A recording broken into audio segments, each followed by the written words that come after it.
نبی کریم علیہ السلام نماز پڑھا رہے تھے، ظہر کی نماز تھی، عصر کی نماز تھی، صحیح مسلم میں موجود ہے۔ حضرت ابو ہریرہ فرماتے ہیں نماز پڑھاتے پڑھاتے نبی پاک نے قدم آگے کیا، نماز پڑھاتے پڑھاتے قدم آگے کیا اور یوں ہاتھ اٹھایا پھر واپس کر لیا۔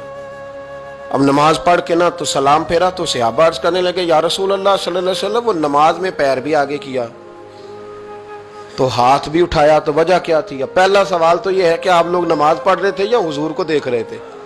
تو صحابہ تو پہلے ہی بتاتے ہیں کہ بھئی ہم تو پہلی صف میں نماز اس لیے پڑھتے تھے کہ نماز بھی ہوتی رہتی تھی اور چپ کے محبوب کی دید بھی ہوتی رہتی تھی۔ حضور سے پوچھا یا رسول اللہ وہ نماز پڑھتے پڑھتے قدم آگے بڑھایا آپ نے تو پھر پیچھے کر لیا، کیا تھا؟ اور ہاتھ اٹھایا تو پھر آپ نے نیچے کر لیا۔ تو نبی کریم فرمانے لگے نماز پڑھاتے پڑھاتے جب میں نے کہا نا سمی اللہ لمن حمیدہ، اچانک میری نظر اٹھی تو جنت میں چلی گئی، نظر اٹھی تو جنت میں، تیرے لیے 2-4 قدم عرش بری ہے۔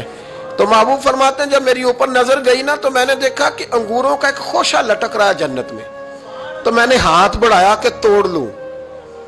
حضور کھڑے ہیں مسجد نبوی میں اور فرماتے ہیں کہ میں یہاں کھڑے ہو کے ہاتھ اونچا کروں تو میرا جنت تک پہنچ جاتا ہے۔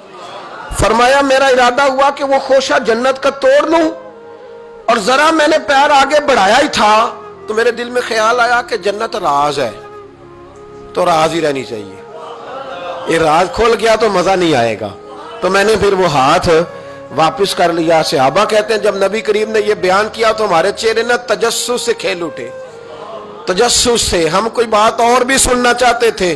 تو محبوب فرمانے لگے اگر میں وہ خوشہ توڑ کے لے آتا اور تمہیں دے دیتا تم قیامت تک بھی کھاتے رہتے تو تم سے ختم نہیں ہونا تھا۔